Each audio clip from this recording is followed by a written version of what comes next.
COVID-19 has reshaped globalization and further strained Sino-American relations. How will this influence China's role in the Middle East and the wider Mediterranean region? The ChinaMed Tel Aviv University China in the Mid-Med series looks at this dynamic in conversation with leading global voices. Look at the world of tomorrow. Join the China in the Mid-Med series.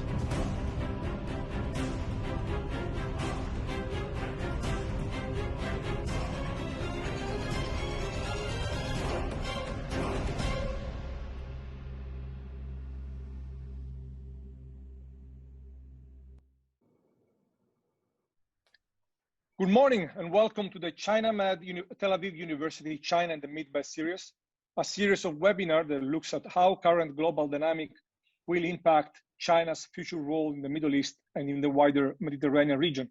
My name is Enrico Fardella, and I'm professor at Peking University, and in this capacity, I direct the Center for Mediterranean Area Studies and the ChinaMed Project. Next to me are virtually sitting my colleagues, Professor Ori Sela, Chair of the Department of East Asian Studies at Tel Aviv University, Professor Friedman, Director of Research at the Moshe Dayan Center for Middle East and African Studies at Tel Aviv University, and Professor Giuseppe Gabusi, Professor of International Political Economy and Political Economy of East Asia at the University of Torino and ChinaMed Senior Fellow. Today, we are particularly honored to welcome two prominent global voices, Professor Romano Prodi. Welcome, Romano. Welcome to you. Professor Justin Yifu. Welcome, Justin. Good morning. Thank you both for accepting our invitation to join our China in the Mid-Med series. Now, your biographies would deserve an entire dedicated webinar to be read in full, and so forgive me if I just pick a few of your many remarkable achievements. So let's begin with Romano. Romano worked as a professor of industrial organization and industrial policy. He served as Minister of Industry and twice as Prime Minister in Italy and as the 10th President of the European Commission. He's quite familiar with China, and he currently sits in the board of Wow Forum, Belt and Road Initiative Forum, and Taihu Forum. Last but not the least, I got the privilege to invite him twice to lecture our students at Peking University and a special guest for the 120th anniversary of Peking University in 2018. Thank you very much for being with us, Romano. Thank you. Justin currently is the Dean of the Institute of the New Structural Economics and Institute of South-South Cooperation and Development at Peking University, and Professor and Honorary Dean of National School of Development at Peking University. He was the Senior Vice President and Chief Economist of the World Bank, and he currently serves as Counselor of the State Council and a member of the Standing Committee of the Chinese People's Political Consultative Conference. It's a real honor to have you with us, Justin, and thank you very much for accepting our invitation. So, today we would like to talk about the Belt and Road Initiative, looking at its past, its present, and if possible also at its future. Let me begin from the past.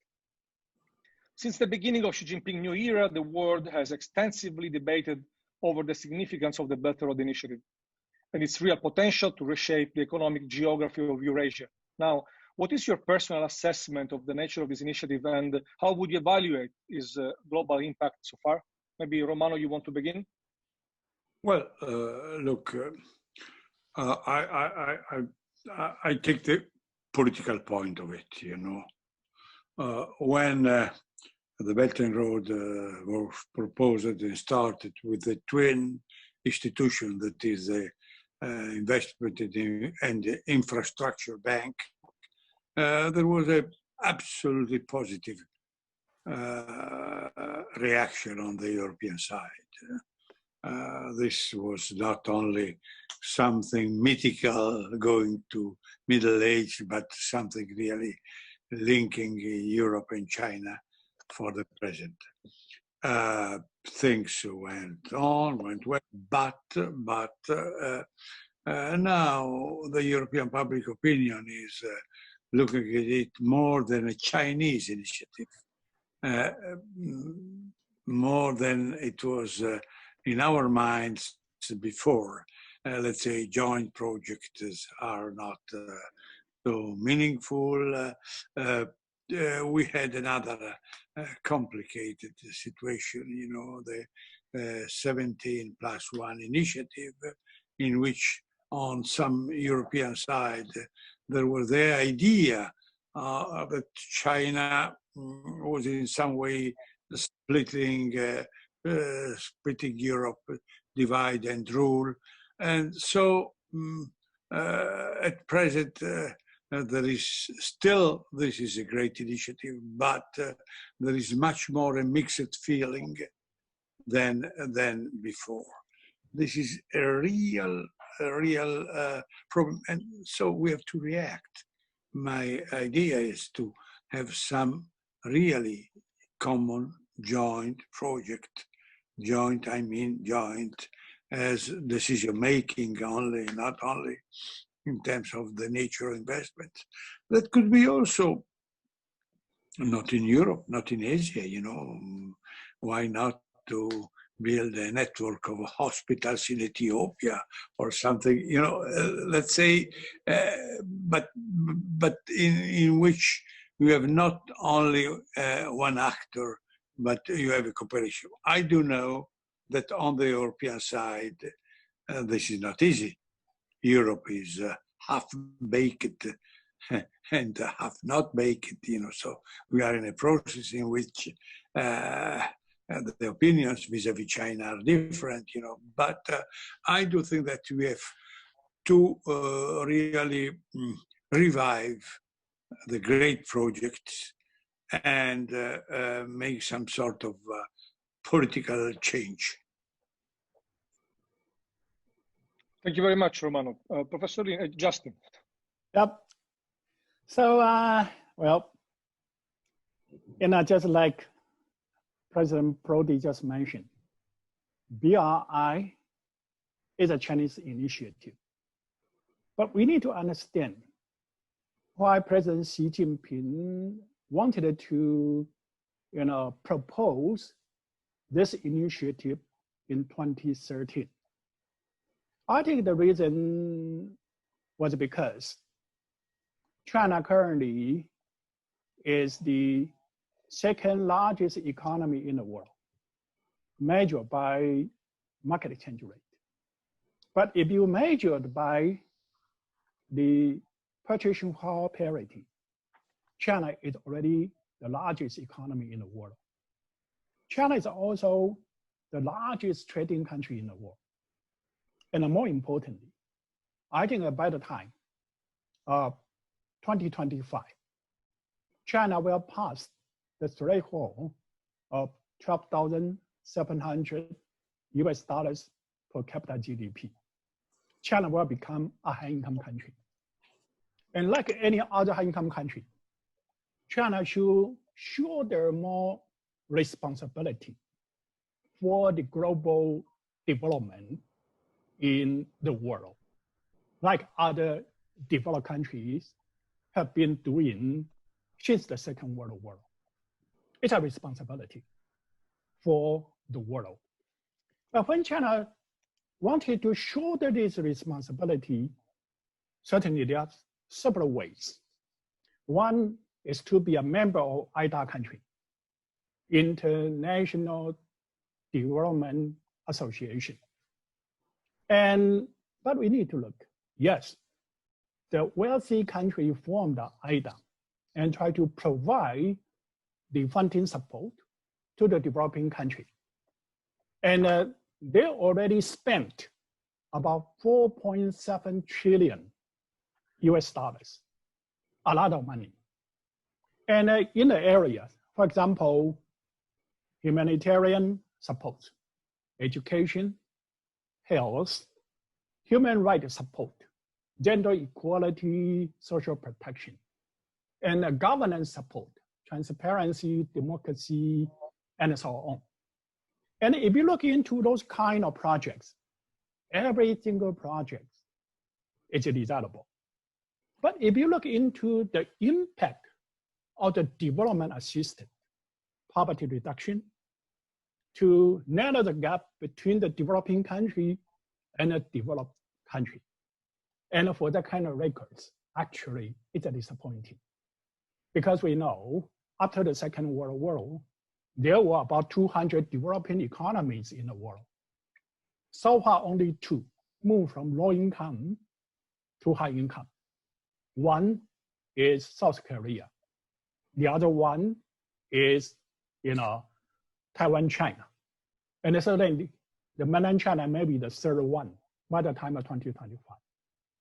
And in 1990s, there were 101 middle income economies in the world. By the time of 2008, when I became the senior vice president, chief economist of the World Bank, only 13 of them became high income economies. And if you look, among those 13, 8 were European countries surrounding Western Europe, like Greece and Spain, were oil producing countries. And the other 5, Japan, and 4 small East Asian dragons, South Korea, Taiwan, China, Hong Kong, China, and Singapore. And so if you look into these track records, the high income countries spend a lot of money, and each project look into be desirable. But if you look into the result, poverty reduction, narrowing the gap between the South and North, rich and poor, it's a failure. And so if China just do as for the high income country are doing today, I think, well, even China provide a substantial portion of money, I don't think the track record is going to change. So under this kind of situation, as you mentioned, I'm not a dean of new structural economics. Why I want to have a new economics? Because if you look into what is the nature of economic development, if you want to raise the income, you need to raise the labor productivity. If you want to raise the labor productivity, you need to have technological changes. You need to have a technological industrial upgrading. You need to have improvement of infrastructure, institutions, for that we know. And I think that this kind of global development assistance, if those money are used to expand the resources to remove the bottleneck of the structural transformation, I think those money will, create a new dimension, new momentum for growth. But unfortunately, all those projects I just described, education, health, transparency, democracy, gender equality are all desirable, but they seem to be not the bottleneck of the growth. And if you look into the world, the bottleneck of growth today, infrastructure. Almost everywhere you can see the bottleneck of infrastructures. And it's also a Chinese wisdom. In China, we have a saying, if you want to get rich, build the road first, build the infrastructure first. And I think that was the reason why President Xi Jinping in 2013 proposed to have the Belt and Road Initiative and use infrastructure connectivity as the level for, as the instrument for the global development corporations. And I think that initiative has the potential to change the new pattern, new paradigms of global development cooperation and provide the opportunity to achieve the goal that has been cherished by the rich country and by the poor country. And I think that is the reason why when China proposed to have AIIB, initially we have 57 founding members. And now already it expands to more than 100 member countries, and it's welcomed. And I think that it has a potential there, but certainly, it's just a starting point. And that President Prodi also mentioned, so far a lot of projects seem to be a Chinese project.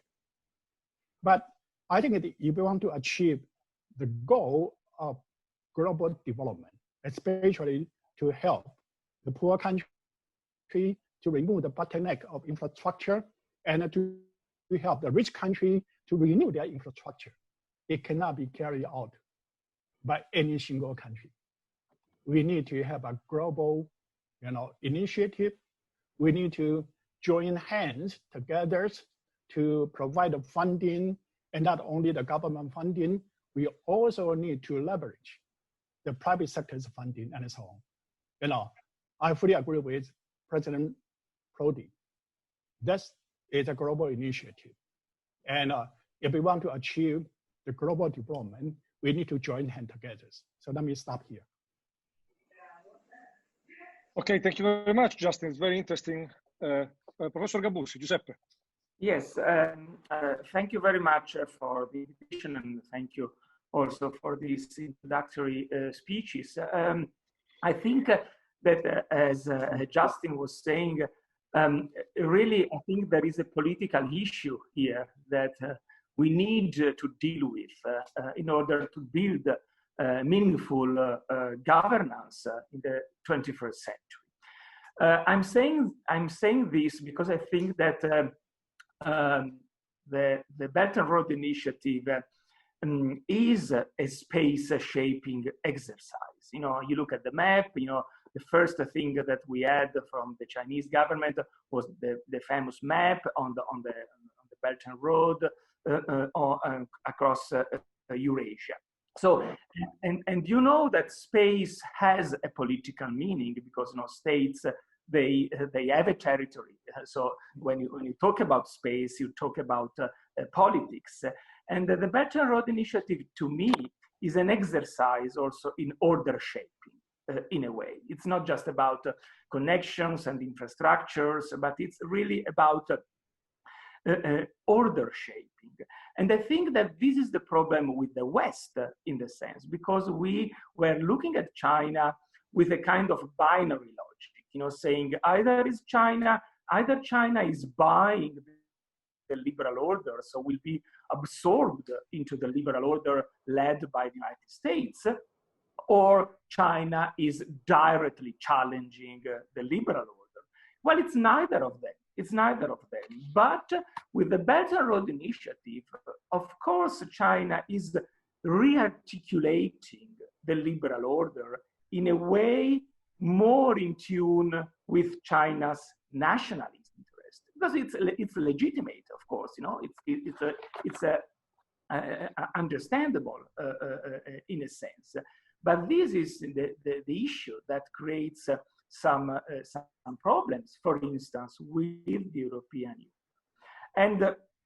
And we look at the Western Balkans, we look at Montenegro, Serbia, Northern Macedonia, Bosnia, all these countries where you have a clash between two different narratives.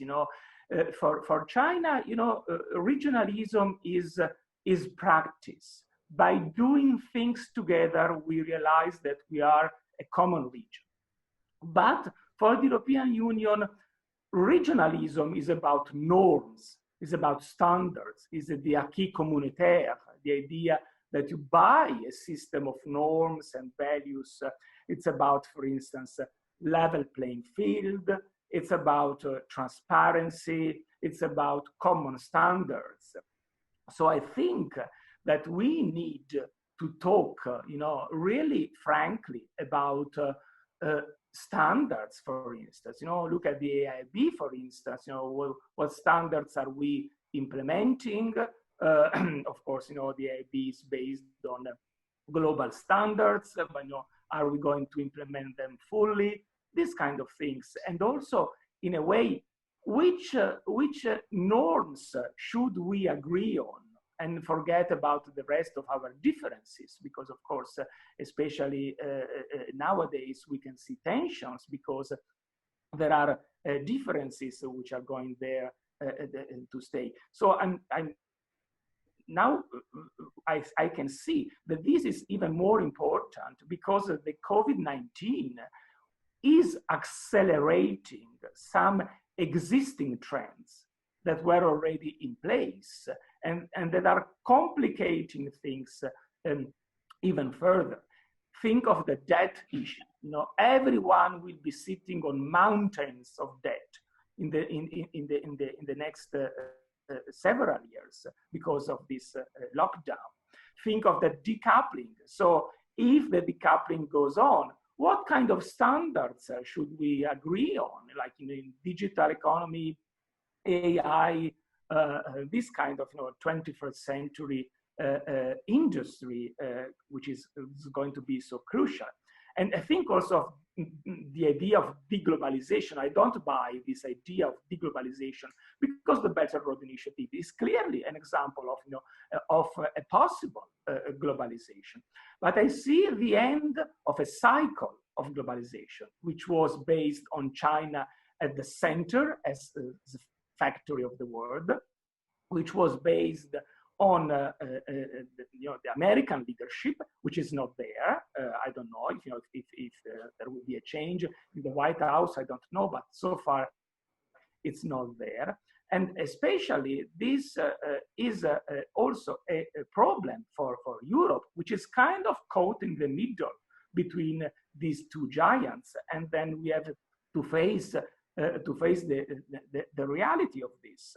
So my questions to our speakers, and I'm really curious about the idea of the Belt and Road Initiative in many recipient countries. As we know also, for instance, as I was saying, in the Western Balkans, I think of, for instance, the Peljezac Bridge in Croatia, where the Austrian company that came second in the public tender was complaining very much about the fact that the contract to build the bridge was won by a state-owned enterprise in China, and the Austrian company was complaining that the Chinese company was winning because it was subsidized by the state, something that the Austrian company cannot have because of European rules. So you can see here a clash between the win-win rhetoric and the reality. There are losers. As we know, in globalization, there are losers, and we forgot about losers for so long, and that's why we ended up in the trap that brought Mr. Trump to the White House. So I can see that in recipient countries now, you have several critical voices about the gap between rhetoric, win-win rhetoric, and reality on the ground. Do you agree with this concern, in a sense? Which part of these critiques do you agree with? I mean, do you see any major flows in the fault lines in the Belt and Road Initiative so far that we should commonly address? So this is my curiosity, in a sense. Thank you. Okay, Thank you very much, Giuseppe. Romano. No, well, we had some sort of message with a giant on one side and dwarfs on the other side. Look, if we sum up Europe, the economic dimension of Europe is still number one, or very similar to China, and trade also. And this is why I do think that this type of fragmentation of the new Belt and Road, I don't think that is useful for the future. This is my political starting point, because clearly we are going in the direction of a different competition, of a different globalization. And the globalization like now is over because of the tensions and because of the COVID-19, because of many, but we have to preserve strong links and to have some sort of regional competition for some basic goods or for the emergency as we've seen in the COVID, but we have to still to have open our trade, and we go back to the Belt of Road has not been till now an occasion to look at the future. We have to use it in order to preserve the possibility of political and economic relations that are needed both on the Chinese side and on the European side. And clearly, I agree that we have to harmonize some of our rules. We cannot, clearly the battle between the Austrian and the Chinese company is only one case of a real difference in our institutional structure. If we don't put on the table this problem, soon or later we have to break up, because everyday tension, misunderstanding, problem. So we need a deal. We need a deal, because you see, Justin, that every day the situation deteriorates. You know, one step back here, the other step back here, and in my experience, if you are accustomed to go back, is a disaster. And clearly we need a great change on our side, but also on the Chinese side. You know, we have to put on the table the problems that are here since 20 years. Otherwise, I don't see how the design to have Europe as a real active actor in the increasing tension between China and the United States will be possible or not possible in the future. This is clearly, now I am really dismissing my mind of an economist. I enter into the mind of a politician, but we need to do that. We need to do that because today is Huawei, tomorrow will be Boeing, the day after are the Chinese investment in Germany, after KUKA, that are more and more difficult. And this is why we have not clear rules. What we need are not only infrastructure. Well, we need infrastructure and rules, because otherwise, if we don't do that, Belt and Road will be a fantastic idea, I agree, but only for Central Asia, only, let's say, not in the initial idea of having a multi-continental role. This is the crisis in which, the political crisis in which we are now, you know, and we need a bold initiative. Justin? Yeah, very good. And I fully agree the concern. You know, a global initiative like BRIs, we need to have standards and also high standards. And certainly it's an investment, need to be funded. And the recipient country in general, they do not have the fund. And China cannot give that as a grant. So the recipient country will incur some debt. And we need to consider debt sustainability. And the beauty of BRI will facilitate the recipient country to participate in the globalizations. It's not only the Central Asia, it's also African country, and because you need to have infrastructure in order to be integrated. And so if we are reversed back to some kind of closed economy, then we do not need to have those kind of infrastructure connectivities. And all these are all, valid concerns. But here that, when China proposed the BRI, China understands the standard is very important, and that's the reason why China has the proposal to set up AIIB as a global institutions, and invite, high-income country also to be a member of this, board. And China also invite the legal counsel from the US. She used to be the legal counsel of the World Bank to design the charter of the AIIB.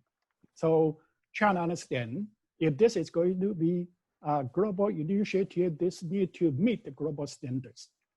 However, we also need to understand which one's standards. Is it the standards of America?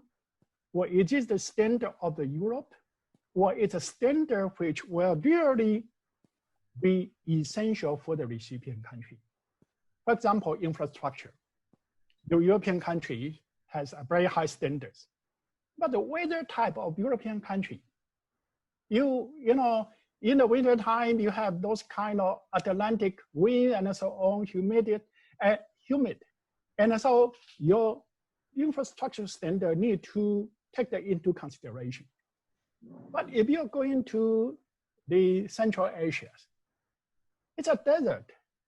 And if you use the standard which is useful for a tropic country, that kind of standard will not be, consistent with the needs of the country. So we need to be a little bit, flexible in a sense that all the standards need to be judged by the recipient country.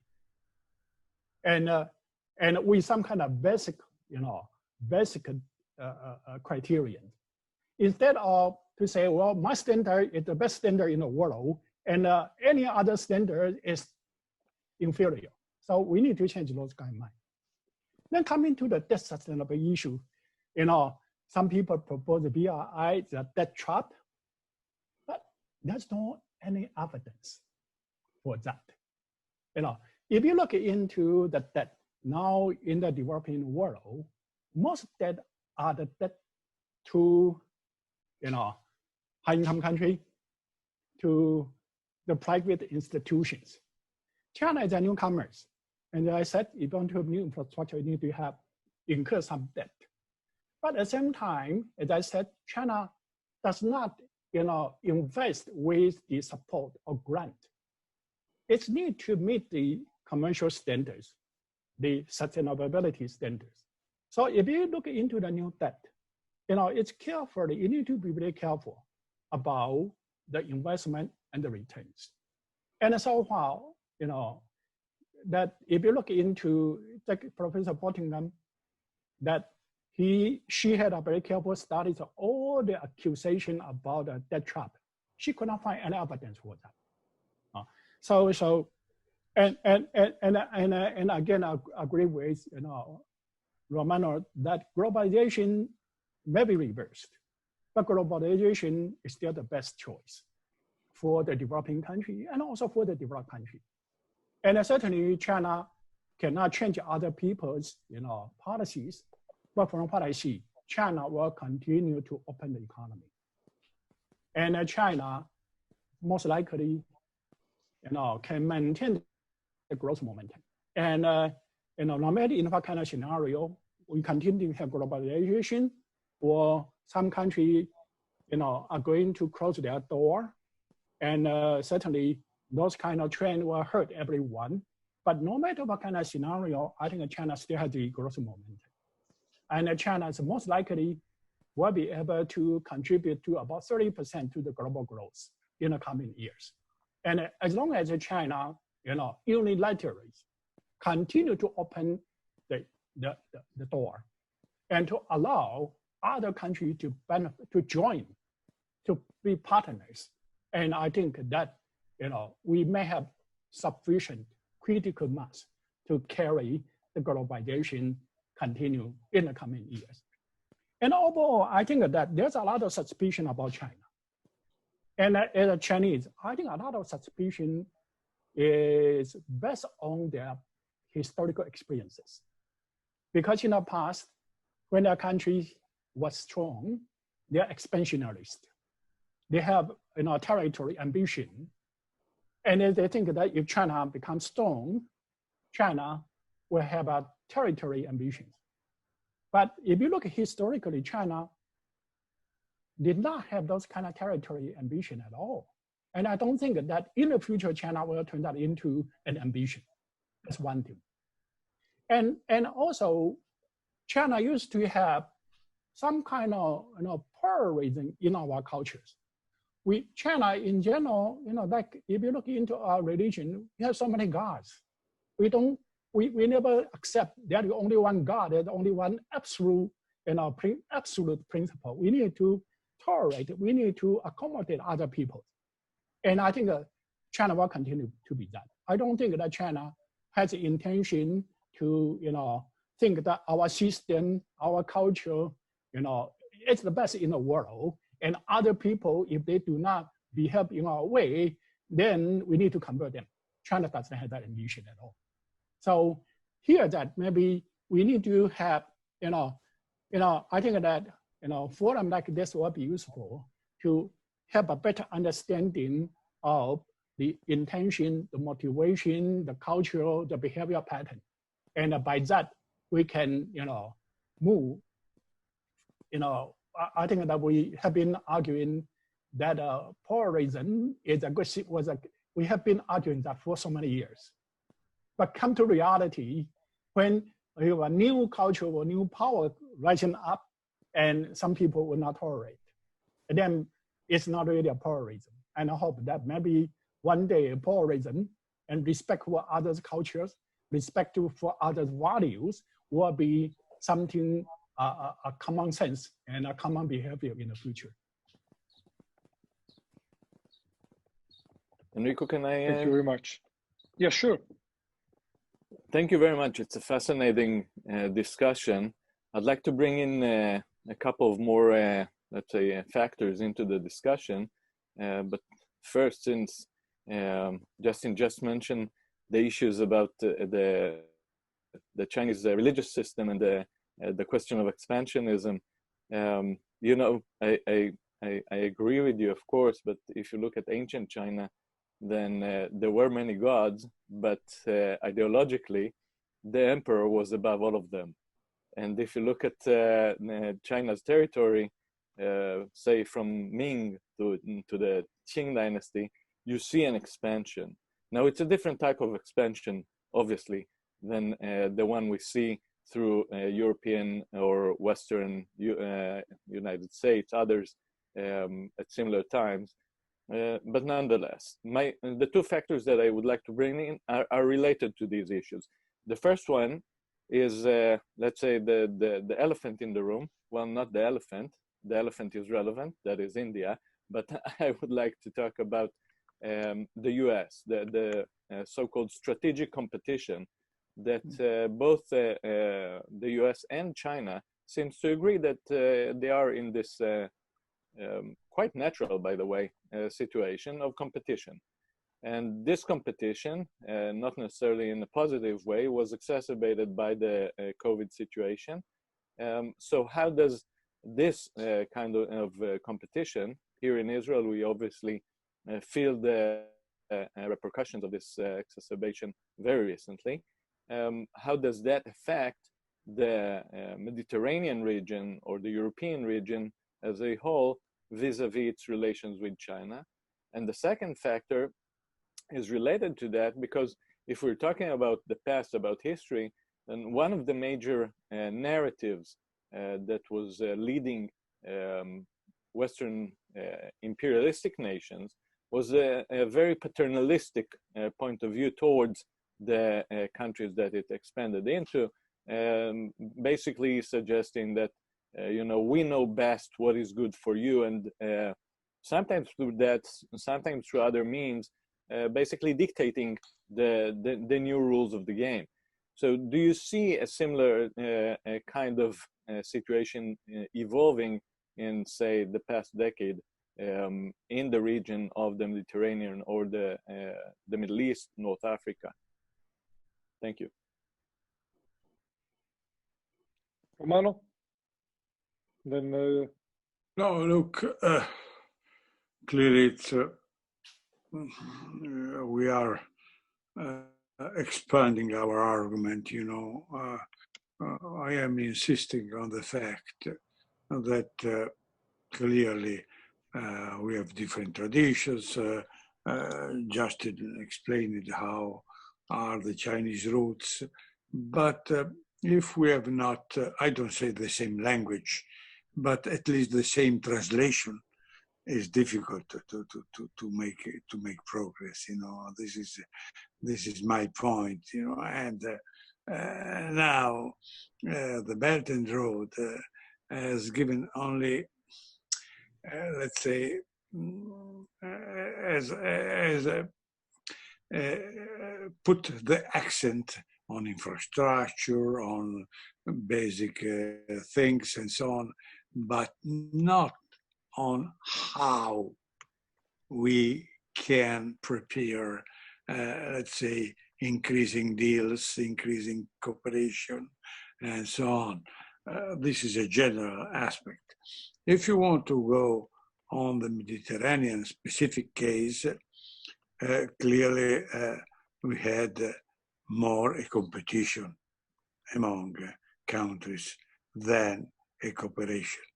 It is almost impossible to define for me to define a Mediterranean policy because there is not a Mediterranean policy, and clearly not even vis-a-vis North European policy. You know, we had an individual country policy.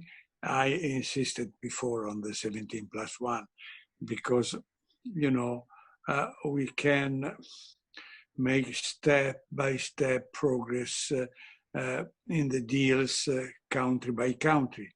But if we institutionalize a division, you know, here we have the 17 and we have the rest of Europe and we have the South Mediterranean as, let's say, divided entities. It's difficult to make progress. It's difficult to adapt the rules as we need in order to increase our trade. So I repeat, well, and then you have also some sort of uneasiness on the different actors, you know, because each actor thinks that has not made the same gain vis-a-vis China as they hoped. If you take the last reaction, for example, of the 17, and you see they trade with China, there is some sort of unhappiness because the trade and investment and cross-investment are not going on as they hoped before, because there are still different opinion with the other members of the European Union, you know. So I don't see in this moment an effort to try to have a common language, you know, or at least a common translation, to be more modest, you know. And so clearly it's better than before, still a link, but it's not a real change of gear as it was the basic idea of the Belt and Road. Clearly, I am not blaming China only. I am clearly stressing the European divisions, the diverging interest between North and South Europe, the sea route and the railroad route, all this. But if we go on as now, we have we get 20% of the goals that Belt and Road was supposed to have, and of the goals of the AIIB, because the decision of European country to enter into the investment infrastructure bank against United States was really because there was a common opinion that it was an instrument to harmonize trade and to have some sort of approaching, of the rules and of the let's say and of the behaving of our economy. And I think that because of the change of the globalization, we have to regulate the new globalization with the limit and the constraints brought by American-Chinese tension and by COVID-19. We have to regulate them now. And clearly, we are not making an effort in this direction. So difficult, really difficult for me to speak of a Mediterranean policy. Yeah, of course, it's very difficult for us too, but that's why we like challenges, and we believe that actually this is the I would say an instructive way towards an imminent future. So, talking about the future, probably Brendan, you want to say something? If Justin wanted to respond first, he can go ahead. I'm happy to ask my question, but did you have a comment, Justin? Yeah. Yes. I'd like to, this is a very important issue nowadays about the strategical competition between China and the US. And, we cannot neglect that. And to me, it's a disappointing, moment for me, because I was educated in Chicago, and I was taught, competition is good, and you need to have fair competition. You need to respect the, your competitors, and you need to, use the fair competition and so on. But so far, all what I was taught before to be important for our human life was destroyed in this so-called strategical competition. And so it's a great disappointment for me, actually. And certainly it's a fact of life.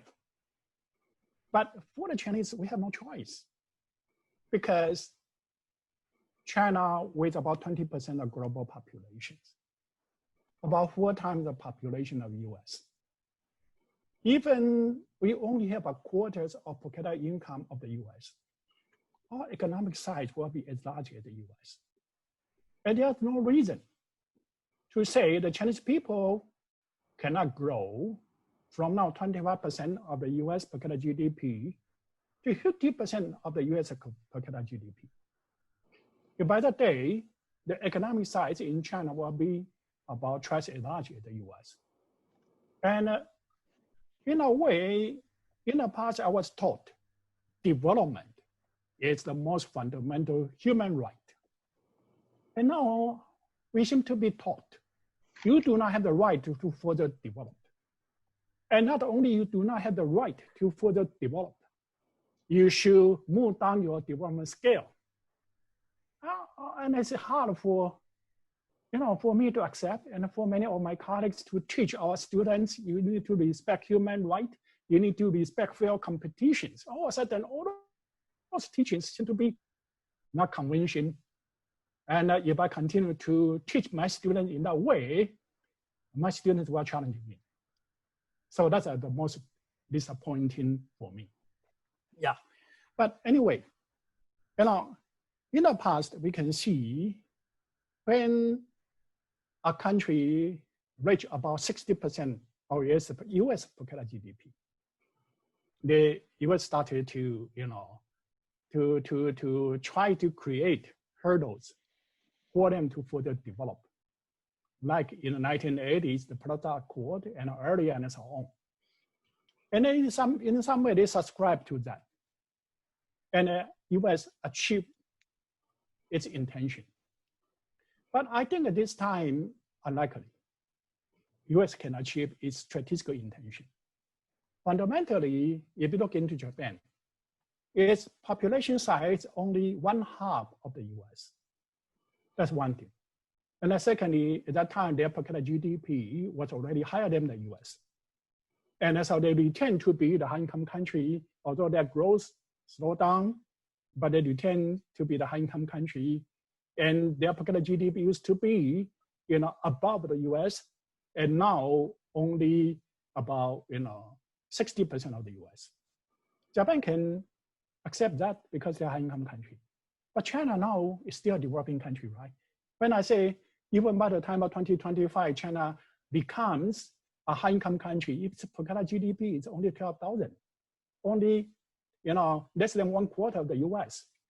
So, the drive for further development in China is strong, it's real. And also China is such a large country, Even US try to impose sanctions, force the growth of Chinese economy, China can rely on the internal, space for growth and to retain, to maintain a reasonable high growth rate. And China and the US may have some strategic competition, but China and Europe does not have the strategic competition at all. So as I said, if China continues to open the door, the growth in China will create a space, the market space for European countries. So I don't think that the US this time is going to be successful. Certainly, those kind of strategic thinking is going to cause harm to China, but also to the US, to the world.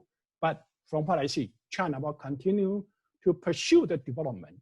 China will continue to pursue the opening up policy and globalization. That's one thing. And then secondly, with the BRI and so on, as I said, China cannot do that alone. And with the intention to help the developing country, and that need to be accepted by the developing country themselves. Which project need to be a priority?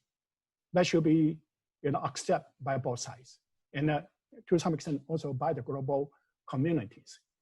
And how this is going to affect the Mediterranean or affect Europe. Certainly, as President Prodi mentioned, there are so many, differences. There are so many different blocks and so on. And China cannot solve all those things. And China cannot help them to harmonize. It's impossible.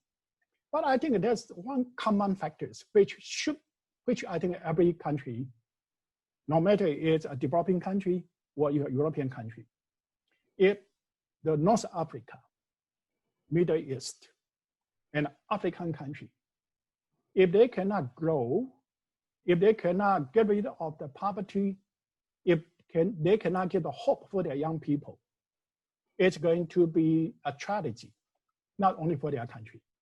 It's going to be a tragedy for European country. I think Italy understands that very well. If they don't have the opportunity at home, legally or illegally, they will migrate to Europe. And it's going to cause all kinds of tensions there. And so the common factors is development, poverty reduction, development. And I think the BRI can contribute to that. BRI cannot solve all the regional dispute, the regional issue, but at least there's something common which we all cherish and hope, BRI can really bring that out. Thank you very much, Justin. If I may, I would like to say that I think that one of the best news of the 20th century was actually the reform and opening of China and Chinese development. And I think that the reason why the entire world actually welcome China development could be seen in what Romano was saying before, when the Asia Infrastructure Investment Bank in 2015 was joined by several European countries independently.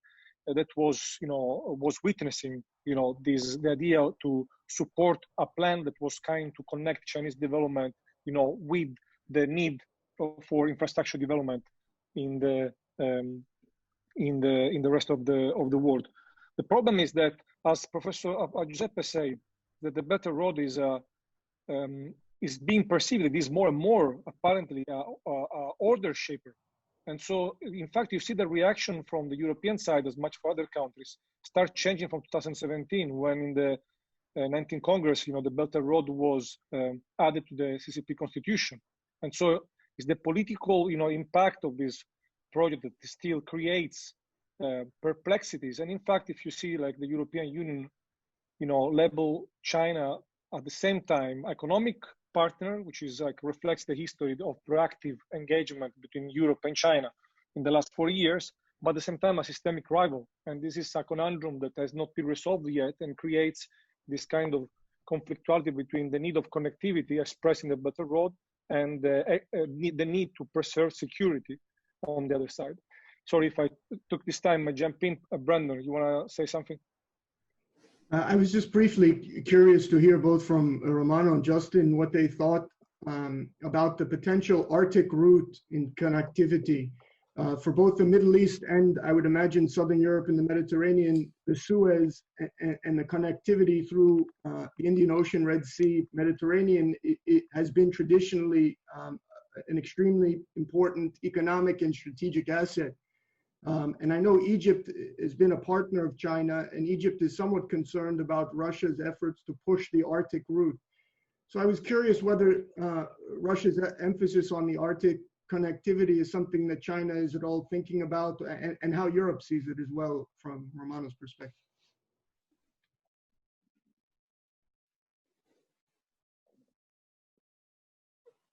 Well, I think that the goal is development. And Arctic route is also provide a way for development and connectivities. And certainly Russia join the AIIB, China can join the Russian initiative, as long as it's facilitated a goal of, help the recipient country to have a better opportunity for development.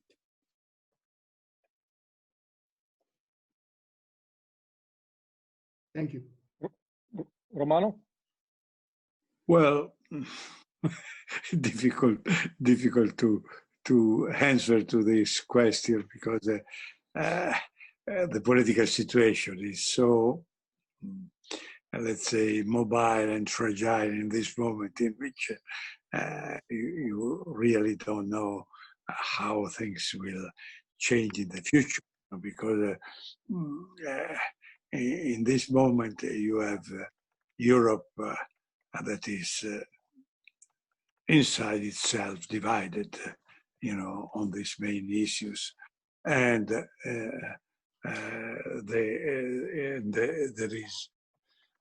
is a situation in which you have to tackle the basic political problems. There is this effort for new routes on the Arctic. This idea that with new technical devices you can solve the problem, or you can skip the Mediterranean, But I don't think that we are in front of a real revolution for the next time. It's much more important to try to organize the existing situation in a more viable way. Certainly, the Russian effort to change the routes will be remarkable. And as you know, I think that the tension we have now between Europe and Russia will be damaging for both sides. But I am not convinced that we are in front of an Arctic revolution. This is what I do think, you know, in this matter. Ori? It's definitely going to be interesting in the Arctic. Even if it's not a revolution, the question is what will happen there in the various struggles. But let me ask a different question, kind of relating more to, let's say, in the future, but from a different angle. In the past week, we had the two sessions taking place in China. Always a fascinating time of the year. Well, this time 2 months later, but still fascinating. And I'm wondering to what extent the various measures that we saw discussed in the Lianghui, and to what extent do you see these as supporting the BRI, going further in it? To what extent, for example, the debate concerning the Hong Kong measures are going to affect our end of neck of the world? These kind of questions that are popping up from these so significant events that were that we have seen in the past week. Thank you. Well, I think that the long-term vision is the same, will not be changed. But for the yearly policies, certainly need to respond to the current challenges. As you see, that COVID-19 causing a recession, causing the dramatic drops in the global trades, and China, as the largest trading country, certainly China, has been hit quite seriously.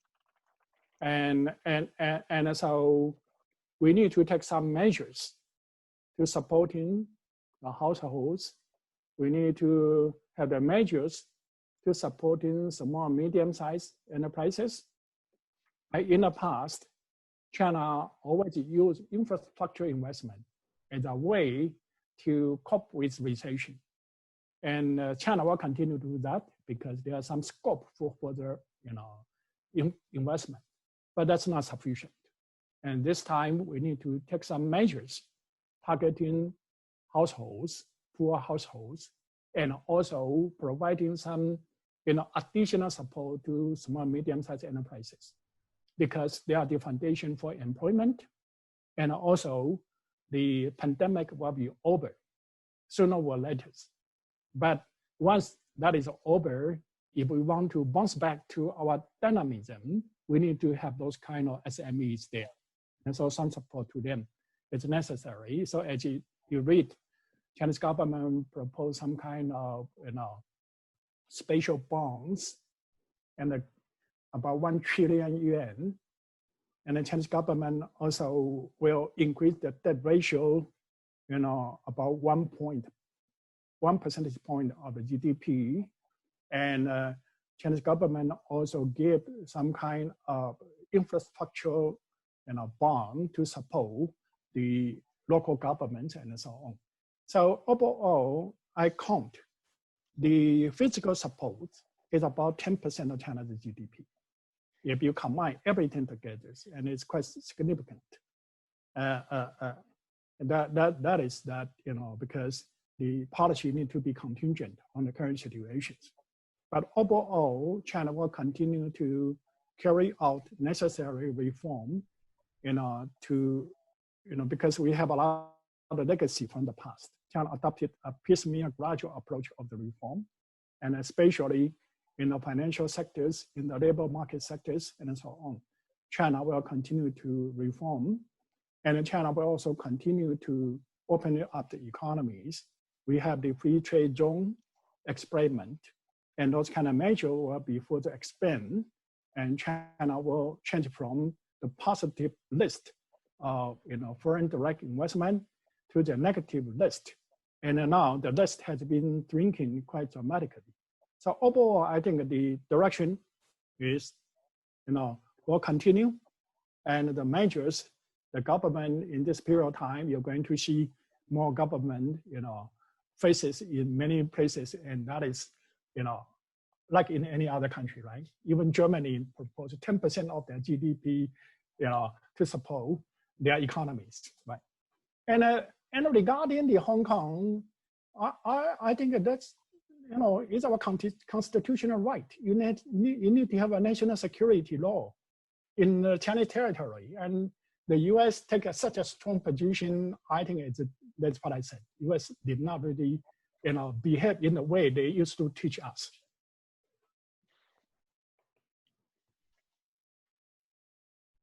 Romano?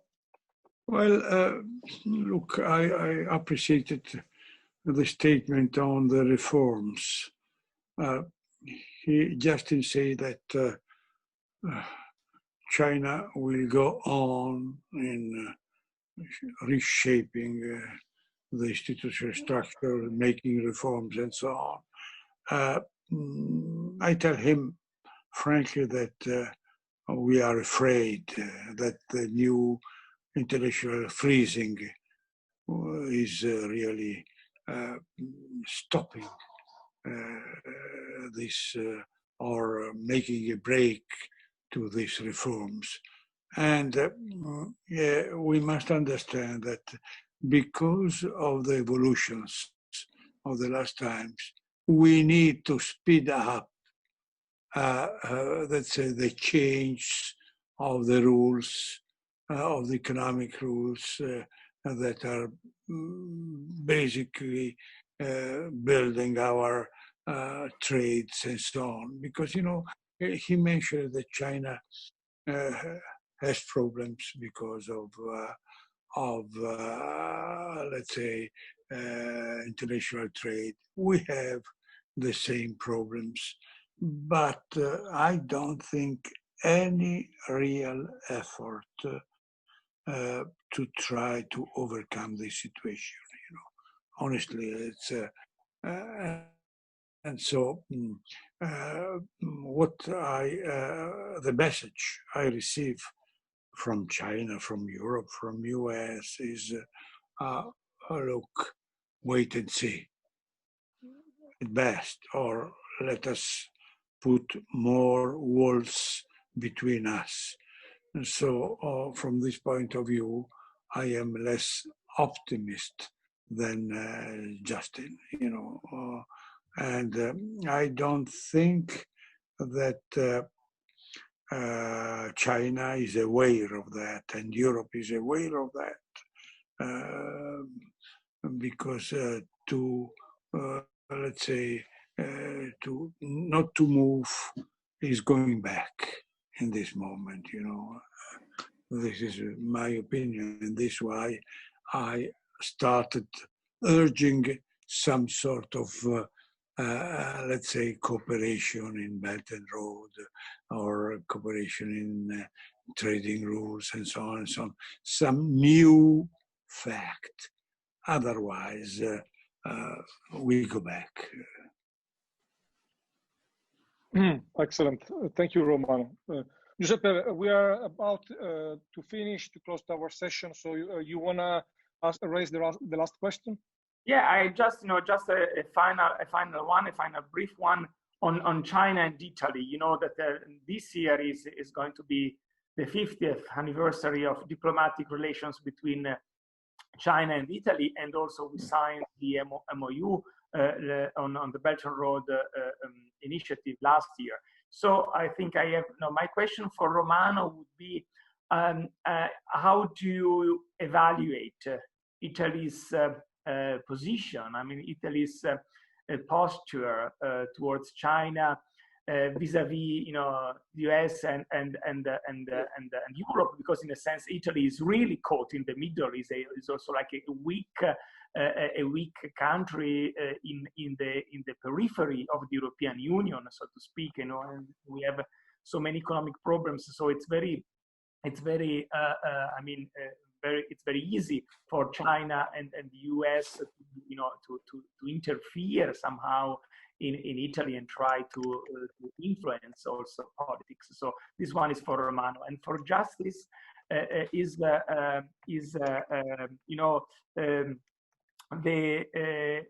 Chinese posture towards Italy in that sense.